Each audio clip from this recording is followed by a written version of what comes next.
Fala pessoal, sejam muito bem-vindos a mais uma aula semanal aqui no YouTube. Bem-vindo para você que já me conhece, que já me acompanha, que está aqui toda quarta-feira, 20 horas. Bem-vindo para você que ainda não me conhece. Meu nome é Igor Richter, eu sou nutricionista e diariamente eu entrego em diferentes plataformas conteúdos com alto embasamento científico, mas de uma forma prática para que você consiga aplicar esse conhecimento no seu dia a dia de consultório e dessa forma leve resultados ainda melhores de hipertrofia e emagrecimento para os seus pacientes, beleza? Essa aula é uma aula gravada, não é uma aula ao vivo como a de costume, porém, ainda estou normalizando aqui a questão da internet a cabo para voltar a fazer as transmissões ao vivo, sem interrupções, sem travamentos. Mas, aterrissando aqui no conteúdo da nossa aula de hoje, né? Como aumentar a prescrição de carboidratos sem o paciente ganhar gordura? Essa vai ser uma aula bem interessante, do meu ponto de vista, até porque eu vou esclarecer alguns pontos que são dúvidas corriqueiras no nosso dia a dia de consultório. Então, o paciente, até mesmo outros profissionais da área de saúde, eles têm essa dúvida, né? Mas, Igor, se eu aumentar um pouquinho a minha prescrição de carboidratos, o quanto que isso vai impactar na dieta do meu paciente? Ou então, se do ponto de vista do paciente, se eu exagerar em uma refeição, se eu exagerar em um final de semana no carboidrato, será que realmente isso vai impactar de forma expressiva no meu ganho de gorduras? Então, a ideia principal dessa aula hoje é te mostrar o real impacto do aumento da ingestão de carboidratos nessa lipogênese, nessa construção de tecido adiposo e gordura, beleza? Então vamos lá, como aumentar a prescrição de carboidratos sem o paciente ganhar gordura. Antes de mais nada, a gente vai falar sobre como acontece esse ganho de gordura e por que ele acontece. Atendendo o nosso paciente de dia a dia no consultório, aquele paciente que tem o objetivo de hipertrofia, é comum, né, e é necessário, na maioria das vezes, nós realizarmos um superávit calórico, prescrevermos um superávit calórico. Igor, o que é um superávit calórico? Essa diferença positiva entre o gasto energético do paciente e a ingestão energética desse paciente. Então, para aquele paciente que já treina há mais tempo, né, ter resultados expressivos de hipertrofia, é necessário um superávit calórico. É necessário que você prescreva uma quantidade de calorias maior do que aquele paciente está gastando por dia, beleza? Isso vai facilitar e vai favorecer o ganho de massa muscular. Então, essa é a base para a hipertrofia, né? Superávit calórico. Só que uma vez que nós prescrevemos um superávit calórico, esse paciente ele não vai só ganhar massa muscular, ele também vai ganhar gordura. Isso é algo fisiológico. Tudo bem? Se o seu paciente perguntar para você se através de uma dieta, né, associada ao treino, ele vai conseguir ganhar só massa muscular, né, a resposta é que não. Tudo bem? Ele vai também ganhar gordura inevitavelmente. A ideia é, através de um ajuste preciso, que esse paciente ganhe mais massa muscular do que gordura, obviamente. Mas esse acúmulo de gordura ele vai acontecer. Então, aterrissando, resumindo, uma vez que nós prescrevemos um superávit calórico para o nosso paciente, né, esse superávit vai favorecer a hipertrofia, mas vai também gerar o acúmulo de gordura. E a base para esse acúmulo de gordura, para esse ganho de gorduras, é o superávit calórico, não é o carboidrato, tudo bem? Essa também é uma informação extremamente importante. O seu paciente ele pode fazer uma ingestão de carboidratos muito alta, né? 7 gramas por quilo de peso, 8 gramas por quilo de peso. Se ele não estiver em superávit calórico, se ele não estiver ingerindo, né, mais calorias do que gastando, ele não vai ganhar peso, tá? Ele não vai ganhar massa muscular, ele não vai ganhar gordura, considerando aqui um paciente treinado. Até porque o paciente destreinado, ele consegue sim ganhar massa muscular, até mesmo em déficit calórico, tá? Mas para a grande maioria dos casos, o nosso paciente, sem estar em superávit calórico, ele não vai ter ganho expressivo de massa muscular nem gordura, certo? Então é possível que o seu paciente tenha uma rotina extremamente puxada, ou então até mesmo um atleta, é possível que ele faça um grande consumo de carboidrato nessas quantidades que eu exemplifiquei aqui, e ainda assim, né, ele não ganha gordura, ele não ganha peso. Então a base para o ganho de peso, seja através do ganho de massa muscular ou através de gordura, é o superávit calórico, certo? Não é o carboidrato. E isso na cabeça do leigo, do paciente, também, né, é uma questão. Mas Igor, se eu aumentar a quantidade de carboidratos, eu não vou engordar? E essa é a grande questão. A base para o ganho de peso é a quantidade de calorias e não de macronutrientes. tudo bem? Ele pode realizar um consumo, por exemplo, excessivo de gorduras e engordar da mesma maneira, né? Sem a ingestão de carboidratos. Então essa também é uma questão, é importante para você explicar para o seu paciente, porque boa parte das vezes isso pode ser uma dúvida, uma questão na cabeça dele, beleza? Então, uma vez que você prescreva um superávit calórico para o seu paciente, ele vai ganhar peso. Mas pensando nos benefícios, eu acabei comentando aqui sobre um ponto negativo, né, dos carboidratos, né, na hipertrofia, que é o acúmulo de gordura, porém, através de um ajuste nessa prescrição, uma prescrição adequada, um aporte adequado de carboidratos nesse contexto de planejamentos para hipertrofia, o nosso paciente ele vai ter um melhor rendimento nos treinos. Tá? Para aquele paciente que está treinando de forma inadequada, que se sente cansado, se sente sem força, você pode fazer esse manejo nos macronutrientes. Reduzir, por exemplo, o aporte de lipídios, até mesmo de proteínas, e aumentar o aporte de carboidratos. Quando nós falamos de nutrição esportiva mais voltada para essa melhora de performance esportiva em atletas de alto rendimento, né, grandes quantidades de carboidratos na dieta é muito comum justamente por isso. Melhora de performance relacionado ao aumento do consumo de carboidratos, principalmente pela questão do glicogênio, tá, galera? Glicogênio, essa forma que o nosso corpo estoca, né, o carboidrato. Temos o glicogênio hepático e o glicogênio muscular, e o aumento dessas reservas glicogênicas impacta positivamente na melhora de performance esportiva, certo? Então, é uma questão muito importante também para melhora de performance em relação à carga na musculação, né, aumento do número de repetições, e isso no longo prazo favorece também a hipertrofia. Então, o aumento da ingestão de carboidratos, ele não tem só esse efeito negativo que muitos imaginam. E, além disso, o aumento da ingestão de carboidratos promove um efeito poupador de proteínas, né, e também de gordura. Então, quando você vai atender esse paciente de hipertrofia, você prescreve esse superávit calórico, aumentando a quantidade de carboidratos, você vai ter essa melhora de performance, que eu acabei de falar, e você vai ter também um efeito poupador de proteínas e gorduras. Igor, o que significa isso? Talvez você já tenha ouvido falar desse efeito poupador, mas de uma forma mais resumida e direta, o que significa ter um efeito poupador? Uma vez que você aumenta a ingestão de carboidratos, você passa a utilizar mais carboidrato como fonte de energia. A gente vai ver isso, inclusive, em alguns artigos hoje. Uma vez que você aumenta a ingestão de carboidratos, seu corpo passa a utilizar mais carboidratos como fonte de energia. Consequentemente, ele diminui, né, a produção de energia através das gorduras e também através das proteínas, né, no caso, os aminoácidos. Então, quando eu aumento a ingestão de carboidratos, eu tenho esse efeito poupador de proteínas e gorduras. Pensando na hipertrofia, esse efeito poupador de proteínas é algo positivo. Você consegue direcionar aquela proteína que está sendo digerida, né, para a síntese proteica, para a construção de massa muscular, mas também tem esse lado negativo, que é o efeito poupador de gorduras. Então, através desse superávit calórico, a gordura passa a se acumular. A gordura da dieta, a gordura que você ingere na dieta, passa a se acumular com mais facilidade, uma vez que o seu corpo está utilizando mais carboidratos como fonte de energia. Tá bom? Aqui é um ponto importante da nossa aula de hoje. Quando você prescreve superávit calórico para o seu paciente, você aumenta a quantidade de carboidratos pensando na melhora de performance, não necessariamente o aumento da gordura corporal que está se desenvolvendo naquele paciente vem por conta da transformação de carboidratos em gordura. Essa via bioquímica, ela existe, mas acontece principalmente por esse efeito poupador de gorduras. Beleza? Fez sentido? Então a gente está aterrissando aqui essa linha de raciocínio, né, do aumento da ingestão de carboidratos com o acúmulo de gordura. E quando a gente fala, né, provavelmente isso não é nenhuma novidade para você, de ingestão de carboidratos, né, relacionado com hipertrofia e emagrecimento, nós temos essa demonização, esse preconceito com os carboidratos. Se você não tem esse domínio no consultório, o domínio dessas informações, né, certamente você não vai conseguir responder algumas perguntas básicas do seu paciente, que foram aquelas que eu coloquei no início desse vídeo.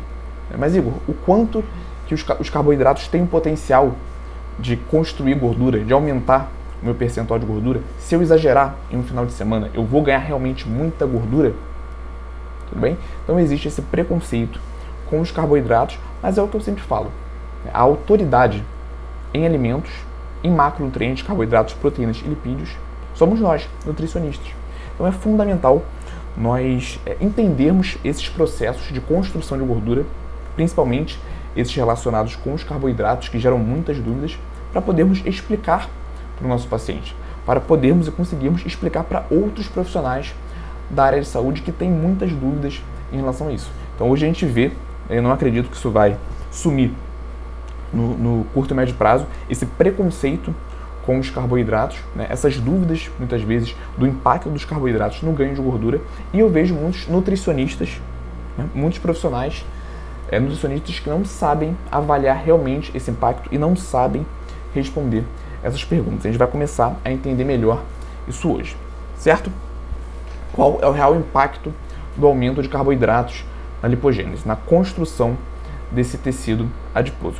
Já adiantando, trazendo aqui um spoiler sobre essa pergunta, que talvez seja a pergunta principal da nossa aula de hoje, isso vai depender.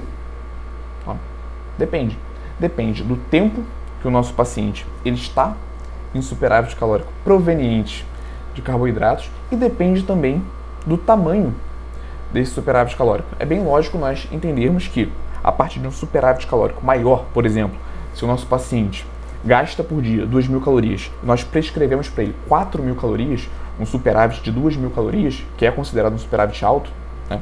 É lógico nós entendermos que esse superávit calórico mais alto, ele tem o maior potencial para aumentar o acúmulo de gorduras do que um superávit calórico de 500, 300 calorias.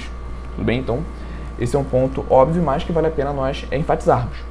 Depende do tamanho desse superávit calórico e de tempo de exposição a esse superávit calórico. Se o nosso paciente ele está em 3 meses em superávit calórico, isso tem um impacto diferente daquele outro paciente que está há 6 meses em superávit calórico.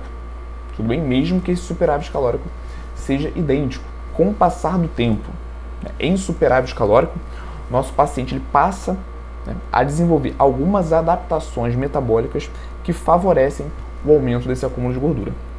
Beleza? Então, depende do tempo de exposição a esse superávit calórico e também ao tamanho, a agressividade desse superávit calórico. Mas vale muito a pena nós termos essa ideia de que não é algo instantâneo, não é algo diário, tá? Não acontece em um final de semana. É isso que eu trouxe pra gente com base na interpretação desse artigo. Esse artigo ele fez o seguinte: analisou os pesquisadores, 9 indivíduos saudáveis que tinham aproximadamente 65 quilos em média, e eles passaram em momentos diferentes, por protocolos dietéticos diferentes. Em um momento, eles seguiram uma dieta isocalórica, ou seja, com um consumo energético igual ao gasto energético, e nessa dieta eles tinham 50% de carboidratos, 35% de gorduras e 15% de proteínas. Isso dava ali 4,7 gramas de carboidrato por quilo de peso do indivíduo. Então, era uma dieta que nós já conseguimos considerar como hiperglicídica, uma quantidade de carboidratos maior do que nós encontramos diariamente no consultório com base na alimentação do brasileiro. A gente consegue considerar 4,7, quase 5 gramas de carboidrato por quilo de peso, uma dieta alta em carboidratos. Só que em outro momento desse protocolo, desse estudo, eles passaram a fazer uma dieta hipercalórica, onde eles encontravam 71% de carboidratos, 20% de gorduras e 9% de proteínas. Quase 12 gramas de carboidrato por quilo de peso. Galera, 12 gramas de carboidrato por quilo de peso é muita coisa. Tá? Isso é uma recomendação para, exemplificando, é uma recomendação para atletas de elite, atletas olímpicos. Tudo bem? É uma recomendação para quem treina em altíssimo nível. Uma quantidade muito grande, realmente, de carboidratos. E eles ficaram nesses 2 protocolos durante 4 dias. A ideia dos pesquisadores era avaliar o impacto da composição corporal desses voluntários depois desses 4 dias. Beleza? O que vale a pena a gente destacar durante esse estudo? Quando eles estavam no protocolo de dieta isocalórica, eles faziam uma ingestão de 2.500 calorias por dia. Dieta isocalórica, consumiam 2.500 calorias e gastavam 2.500 calorias por dia. A ideia né, era que eles mantivessem o peso. Quando eles fizeram o protocolo da dieta hipercalórica, né, eles passaram a consumir 4.250 calorias por dia, que é essa segunda tabela. E um detalhe importante, nós não tivemos diferença nesse estudo na quantidade de proteínas, vocês conseguem avaliar aqui, né, e na quantidade de gorduras. Bem similar. Tá vendo? A principal e única diferença na composição dessas dietas era a quantidade de carboidratos, que a gente pode ver que no segundo protocolo, no protocolo de dieta hipercalórica, era mais do que o dobro do que o protocolo de dieta isocalórica. Então todo esse superávit calórico que nós vemos aqui, né, de quase 2.000 calorias, era proveniente do aumento de carboidratos, exclusivamente do aumento de carboidratos, já que a quantidade de proteínas e de gorduras ficou muito similar, beleza? Então a gente vai considerar nesse estudo que esse aumento grotesco na quantidade de calorias diárias foi por conta dos carboidratos. Vamos lá, quais foram as diferenças? Né? Quais foram as diferenças notadas? Qual foi o resultado desse artigo? Primeiro, nós vamos avaliar o peso total. O peso total desses voluntários. Né? Quando eles começaram, eles tinham em média 65,4. Depois do protocolo da dieta isocalórica, foi para 65,5, praticamente diferença nenhuma, e era o esperado, já que não teve nem um superávit calórico e nem um déficit calórico, então a manutenção do peso era o esperado. Só que quando eles fizeram o protocolo, finalizaram os 4 dias no protocolo de dieta hipercalórica, eles foram para 67 quilos. Né?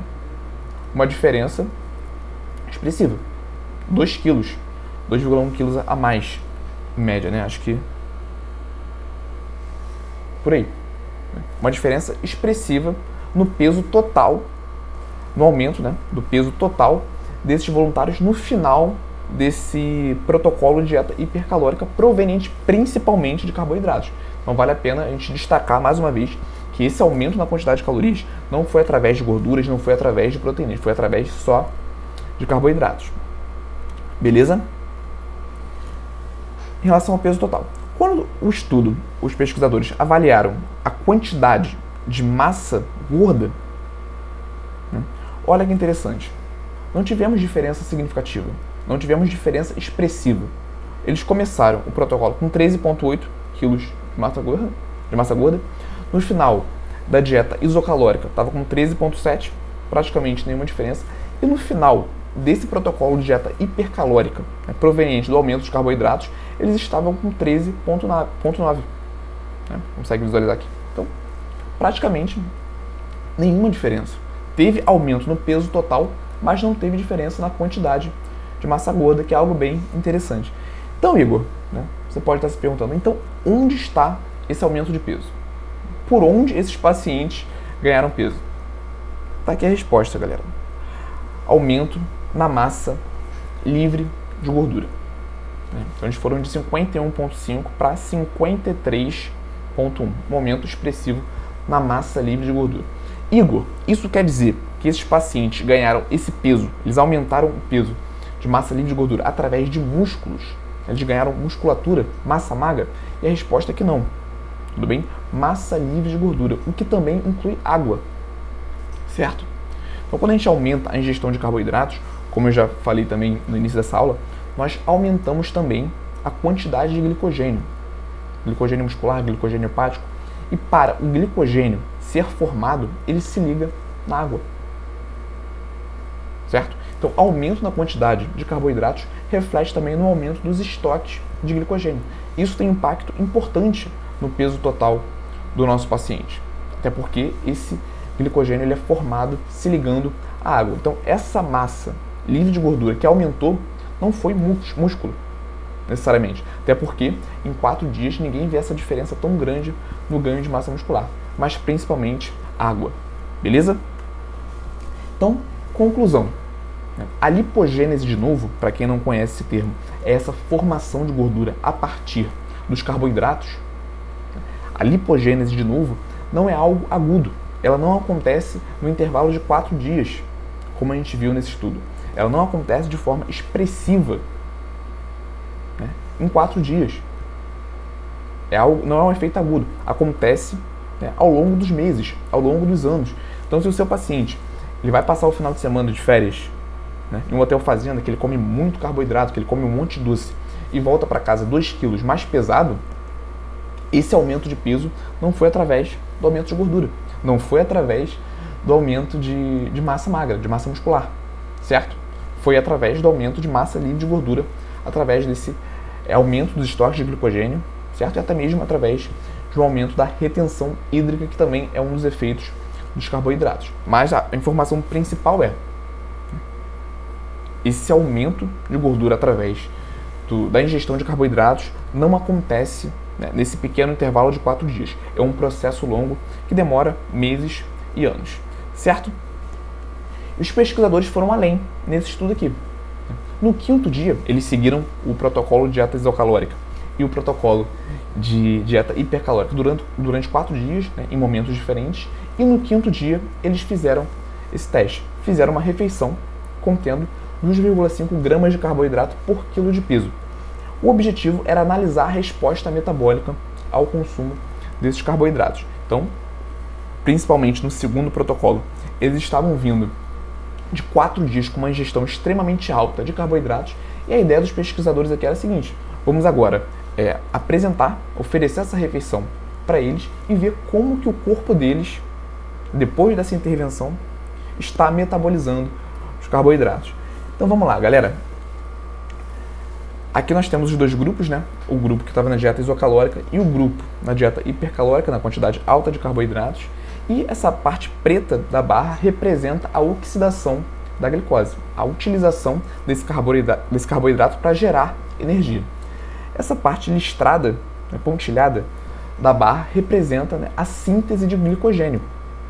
E essa parte branca, a lipogênese de novo. Então, traduzindo de uma forma mais simples esses valores. A parte preta, a quantidade de carboidratos daquela dieta que estava sendo utilizado para oxidação, para gerar energia. Na parte pontilhada, a quantidade desses carboidratos que estava sendo utilizado para formar glicogênio, tanto glicogênio hepático quanto glicogênio muscular. E a parte branca, o quanto realmente desse carboidrato estava virando gordura. Esse primeiro grupo foi o grupo da dieta isocalórica e o 2º grupo que fez essa grande ingestão de carboidratos durante os 4 dias. A gente pode ver que é a parte mais importante essa parte do estudo, é que o aumento, né, na oxidação da glicose, ele aconteceu de forma bem expressiva, extremamente expressiva. O que isso quer dizer? Que aquele voluntário que estava consumindo muito carboidrato, ele estava utilizando muito carboidrato para gerar energia. A gente relaciona também com aquela informação de que o carboidrato ele tem efeito poupador de proteínas e efeito poupador de gorduras. Se eu estou ingerindo mais carboidratos, o meu corpo ele vai utilizar mais carboidratos para gerar energia e vai poupar gordura e proteína. A gente consegue visualizar isso bem nesse estudo. Síntese de glicogênio. Ah, Igor, mas se ele está ingerindo mais carboidratos, por que ele está produzindo, construindo menos glicogênio? Porque, lembra, ele está vindo de 4 dias de alta ingestão de carboidratos. Então, as reservas glicogênicas desse paciente, elas já estão abastecidas. Ele já está fazendo esse grande consumo de carboidratos há um tempo, né? 4 dias. Então ele está com esses estoques de glicogênio lá em cima. Não tem mais aonde colocar glicogênio. Por isso que esse aumento na síntese de glicogênio ali foi maior. Tá? E aqui por último a gente vê a lipogênese de novo. A quantidade de carboidratos que foi utilizada para a formação de gordura. A gente vê também que teve um aumento, ou seja, a lipogênese de novo aumenta, né, a produção de gorduras através de carboidratos aumenta, mas não é algo tão expressivo como o aumento da oxidação dessa glicose. Fez sentido? Então essa ideia do aumento da prescrição de carboidratos vai de acordo também com a necessidade de carboidrato do paciente. Pensa que, nesse caso do atleta performático, se ele treina muito, se ele tem uma rotina muito ativa, ele utiliza muito carboidrato como fonte de energia. Consequentemente, ele oxida muita glicose, ele depleta muito glicogênio, consequentemente, ele precisa reabastecer esse glicogênio. Né? Então, o ajuste na prescrição de carboidratos também vai de acordo com a necessidade do paciente. Se o seu paciente treina em alta intensidade, tem uma rotina de treino intenso, uma rotina de treino adequada, você pode e deve aumentar a quantidade de carboidratos. Se esse carboidrato ele tiver um destino, tiver para onde ir, tiver demanda, você pode e deve aumentar o aporte de carboidratos para o seu paciente, beleza? Porém, se é um paciente que não treina de forma adequada, é possível que uma parte mais expressiva desse carboidrato seja utilizada para lipogênese de novo. Fez sentido? Se está fazendo sentido essa aula, já tira um print aí do seu celular, se você estiver assistindo pelo celular, tira uma foto da tela do seu computador, se você estiver assistindo pelo computador, e coloca lá no Instagram, marca @escola da Nutri Esportiva, para mostrar para os seus pacientes e para os seus futuros pacientes que você está se capacitando nessa quarta-feira à noite. Tá? Ah, mas eu estou assistindo a gravação. Não tem problema, a hora que você estiver assistindo essa aula, você coloca lá no Instagram, beleza? Lembrando, pessoal, aula toda quarta-feira, 20 horas, aqui no YouTube, certo? Além das aulas tradicionais de quarta-feira aqui no YouTube, eu faço uma live semanal lá no Instagram de perguntas e respostas. Eu defino um tema e vou respondendo as perguntas de vocês sobre aquele tema. Então, se você ainda não segue a escola, o Instagram da Escola de Nutrição Esportiva, siga. Não precisa seguir agora não, para você não perder o finalzinho dessa aula. Mas, finalizando a aula de hoje, segue a gente lá no Instagram, se inscreve aqui no canal do YouTube, e toda vez que eu vou começar um desses conteúdos gratuitos, eu mando uma mensagem para o grupo de WhatsApp. Se você ainda não é cadastrado para assistir às aulas semanais, finalizando essa aula também tem um link para você se cadastrar na descrição desse vídeo. É só preencher com seu nome, com seu e-mail, que você vai ser também direcionado para um dos grupos de WhatsApp que tenham vagas. Beleza? Entendi, Igor. Então, fez sentido tudo que você falou, entendi o real impacto da ingestão de carboidratos no ganho de gordura, mas como que eu levo isso para o meu dia a dia de consultório? Uma vez que eu prescrevo um superávit calórico para o meu paciente, que eu aumento a ingestão de carboidratos desse paciente para ele treinar melhor, como que eu vou saber a melhor hora de reduzir essa quantidade de carboidratos, ajustar esse superávit calórico? Então vamos lá. Como eu falei também no início dessa aula, com o passar do tempo, em superávit calórico, nosso paciente ele passa a desenvolver alguns mecanismos que favorecem o aumento da formação de gordura. Então ele passa a ser mais resistente à insulina, ele perde a sensibilidade à insulina. Esse é um fator importante também, acompanhar, se possível, o seu paciente através da insulina, do marcador bioquímico, do exame de sangue, da insulina basal, uma vez que essa insulina basal passa a aumentar de forma mais expressiva, é um indicativo para você reduzir esse consumo de carboidratos, tudo bem? Principalmente através da avaliação nutricional, avaliar se esse paciente está ganhando muita gordura, essa relação do ganho de massa muscular com o ganho de gordura. A ideia principal é que o nosso paciente sempre ganhe mais massa muscular do que gordura, certo? Se isso não estiver acontecendo, é indicado que você ajuste esse superávit calórico, consequentemente, ajuste também essa ingestão de carboidratos, certo? E me perguntam muito, mas Igor, quanto tempo que eu vou deixar o meu paciente em superávit calórico? 1 ano, 2 anos, 1 mês, 2 meses? Então, um período legal é 2 meses antes de você começar a avaliar esses marcadores que eu falei. Tá? Então, esse paciente ele pode ficar no superávit calórico durante 2 meses, tudo bem, mas uma vez que você avalie se ele está ganhando muita gordura, se ele realmente está desenvolvendo massa muscular como você esperava, se os marcadores bioquímicos dele estão de acordo. Então são 2 pontos que você pode analisar nesse paciente. Se ele estiver progredindo bem, ganhando massa muscular, marcadores bioquímicos ok também, você pode estender esse superávit calórico durante mais tempo. Tá? Mas uma vez que você está avaliando que esses resultados estão sendo impactados de forma negativa, aí você pode periodizar a dieta desse paciente, alternar o superávit calórico com uma dieta isocalórica durante algum tempo, depois de retomar essa dieta, essa dieta com superávit calórico e fazendo esse manejo nutricional com o paciente. Fez sentido, pessoal? Então queria agradecer a presença de todos vocês nessa reta final do ano, se não me engano essa é a última live aqui no YouTube do ano, então já deixo a todos vocês uma feliz virada de ano, um feliz ano de 2023. Estaremos aqui com os conteúdos gratuitos, no YouTube. Muito obrigado a todos vocês também que estão desde o início do ano comigo. Reforço o convite para você que está chegando agora para se inscrever aqui no canal. Então esse é o momento, tem um botão vermelho aqui embaixo desse vídeo para você se inscrever no canal. Já deixa também o like nesse vídeo. Se ficou qualquer dúvida, como essa aula não é ao vivo, pode mandar para mim lá no Instagram, no @escola da Nutra Esportiva, manda lá para mim no direct, que eu vou responder vocês. E aproveita também, se você ainda não me seguia, segue o nosso Instagram, certo? Então, mais uma vez, obrigado a todos e até semana que vem. Tchau, tchau!